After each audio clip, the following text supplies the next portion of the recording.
तो ये महीना गाइस मेरे हिसाब से इस साल का डब्ल्यूडब्ल्यूई का सबसे मोस्ट बोरिंग महीना है। और बैड ब्लड के बाद भाई मेरे को लग रहा है कि डब्ल्यूडब्ल्यूई में कुछ ठंडा सा हो गया है। सीएम पंक और ड्रू मैकिंटायर की स्टोरी खत्म हो चुकी है और अब वो भाई दोनों के दोनों गायब है, हमें देखने को नहीं मिल रहे हैं भाई टेलीविजन में। और उसके अलावा भाई रॉक आए थे बट वो भी सिर्फ एक दिन के लिए, और अब भाई उनका भी कुछ अता पता नहीं है। और जजमेंट डे की रेपिटेटिव स्टोरी लाइन भाई खत्म होने का नाम ले नहीं रही है। और सिर्फ यही नहीं भाई, डब्ल्यूडब्ल्यूई का अगला पेपर व्यू क्राउन ज्यूल के लिए भी कोई हाइप नहीं है, और जो उसका बिल्ड है वो भी बहुत ही बेकार है। दो चैंपियनों से चैंपियन मैचेस हमें वहां पे देखने को मिलने वाला है। वुमेन्स वाले से मुझे कुछ उतना फर्क पड़ता है नहीं, तो इसलिए उसके ऊपर मैं बात करूंगा नहीं। हम बात करेंगे कोडी रोड्स और गंथर के मैच के बारे में, जो कि एक ऐसा मैच है भाई जिसके विनर को मिलेगी एक क्राउन ज्यूल चैंपियनशिप, जिससे कुछ भी फर्क नहीं पड़ता, क्योंकि भाई साल में सिर्फ हमें एक ही बार चैंपियनशिप देखने को मिलने वाली है, फिर ये भी अंडरटेकर की तरह गायब हो जाएगी और वापस देखने को मिलेगी अगले साल। और कोडी और गंथर का मैच भाई डेफिनेटली बढ़िया तो होगा, बट फिर भी मेरे को लगता है कि भाई डब्ल्यूडब्ल्यूई को इंस्टेड चैंपियन से चैंपियन मैच कराने की जगह भाई टाइटल्स पे ज्यादा फोकस करना चाहिए था। कोडी को भाई एक डिफरेंट मैच मिलना चाहिए था चैंपियनशिप के लिए, और गंथर को एक डिफरेंट मैच मिलना चाहिए था। और इस मैच से भाई किसी को कुछ फायदा भी नहीं होने वाला, और इंस्टेड भाई गंथर को एक लॉस भी लेनी पड़ेगी, जो कि आई थिंक गोल्डबर्ग की वजह से होगा। और उसके बाद फिर गोल्डबर्ग वैसे गंथर हमें कहाँ देखने को मिलेगा अभी उसका कुछ भी अता पता नहीं है।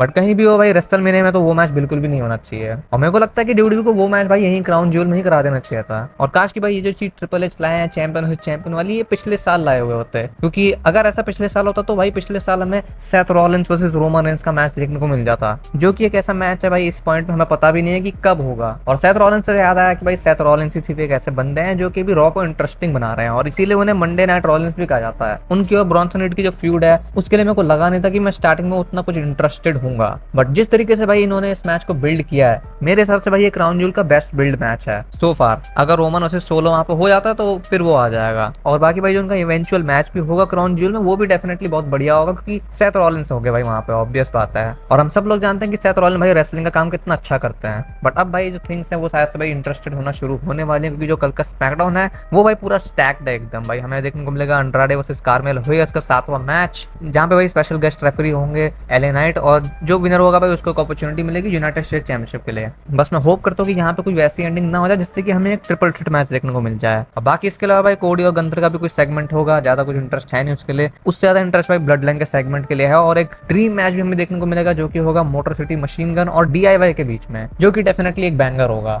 और बाकी इसके अलावा भाई कोडी रोड्स के टाइटल रेन को भाई 200 दिन भी हो चुके हैं, और भाई क्या टाइटल रेन था, मतलब भाई मुझे पता भी नहीं है कि इन 200 दिन में कोडी रोड्स ने किया क्या, एक्सेप्ट अच्छे मैचेस डिलीवर करने के अलावा। और अगर तुम देखो भाई तो कोडी रोड्स ने भाई इन 200 दिन में अपने टाइटल को 6 बार डिफेंड किया है। और जो रोमन का भाई टाइटल रेन था पिछला, उसमें भाई रोमन ने अपने पहले 200 दिन में अपने टाइटल को 7 बार डिफेंस किया था। बट अब भाई अगर हम कोडी रोड्स के भाई उन टाइटल डिफेंस को भी भाई मिला है जो कि भाई उन्होंने लाइव शोज या फिर डार्क मैचेस में किए हैं, तो भाई टोटल कोडी रोड्स ने अपने टाइटल को 45 बार डिफेंड किया है, जो कि बहुत ज्यादा है। बट इससे तुम ये नहीं कह सकते कि कोडी रोड्स का टाइटल रेन अच्छा है, क्योंकि अगर ऐसी बात है तो भाई सेथ रॉलिंस का जो टाइटल रेन था वर्ल्ड हेवीवेट चैंपियनशिप वाला, उसमें भाई सेथ रॉलिंस ने अपने पहले 200 दिन में अपनी वर्ल्ड हेवीवेट चैंपियनशिप को 53 बार डिफेंड किया था। और इसीलिए भाई मेरे को लगता है कि हम किसी के टाइटल रेन को भाई इस बेस में जज नहीं कर सकते कि उसने भाई कितनी बार अपने टाइटल को डिफेंड किया है। एक अच्छा टाइटल रेन भाई डेफिनेटली अच्छी स्टोरीज ही बनाती है, और वो कोडी रोड्स बिल्कुल नहीं कर रहा है। अब ऐसा क्यों है भाई, ये तो डब्ल्यूडब्ल्यूई वाले ही जाने हैं। बट एक चीज तो भाई शायद से कंफर्म है, और वो ये कि भाई कोडी रोड्स भाई शायद से डेफिनेटली ऐसा अनडिस्प्यूटेड डब्ल्यूडब्ल्यूई चैंपियन बन के जाने वाला है रेसलमेनिया 41 के मेन इवेंट में। और सिर्फ यही नहीं भाई, वो स्ट्रेट चौथी बार मेन इवेंट करेंगे नेक्स्ट ईयर के रेसलमेनिया को, जो कि एक बहुत ही बड़ी बात है, क्योंकि बहुत सारे रेसलर्स भाई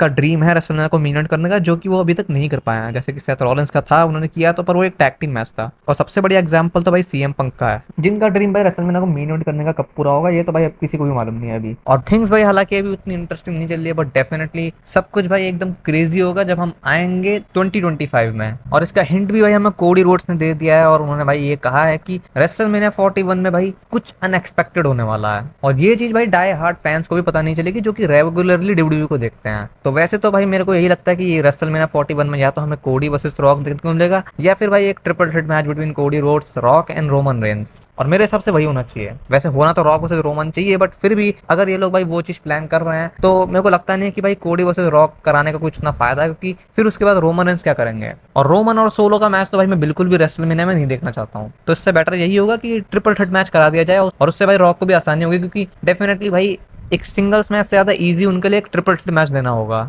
बट जो सबसे अनएक्सपेक्टेड चीज होगी भाई रेसलमेनिया 41 में, वो तो भाई ये होगी कि रेसलमेनिया 41 से पहले ही कोडी रोड्स अपनी चैंपियनशिप को हार जाए। वो होगी सबसे अनएक्सपेक्टेड चीज। और बाकी भाई रेसलमेनिया 41 डेफिनेटली भाई बहुत बड़ा तो लग रहा है, और पॉसिबली भाई biggest WrestleMania of all time भी हो सकता है, जिस तरीके से भाई डब्ल्यूडब्ल्यूई वाले टिकट्स को सेल कर रहे हैं, क्योंकि इतनी महंगी भाई टिकट्स हैं। मतलब भाई जो सबसे सस्ती टिकट भी है वो भी भाई ओवर 1 लाख की है, और सिर्फ यही नहीं भाई, तुम ये भी देख सकते हो कि भाई पहले टिकट का प्राइस कुछ और था और अब भाई इन्होंने और टिकट का प्राइस को बढ़ा दिया है। और ऐसा इसलिए क्योंकि भाई डिमांड बहुत ज्यादा है टिकट्स के लिए। तो डेफिनेटली इतनी महंगी टिकट भाई तुम लोग बेच रहे हो तो कुछ ना कुछ बहुत बड़ी चीज तो भाई होनी चाहिए रेसलमेनिया में। बट जो भी हो भाई, कोडी रोड भाई जिस अनएक्सपेक्टेड चीज की बात कर रहे थे वो तो भाई डेफिनेटली हमें भाई आने वाले दिन में भाई क्लियर होते हुए देखने को मिल ही जाएगी। तो इसलिए भाई आज के लिए सिर्फ इतना ही। जाते जाते हो सके तो भाई वीडियो को लाइक कर देना और भाई चैनल को सब्सक्राइब भी कर देना ऐसी और वीडियोस के लिए। और बाकी मिलते हैं कल, तब तक के लिए goodbye and good night.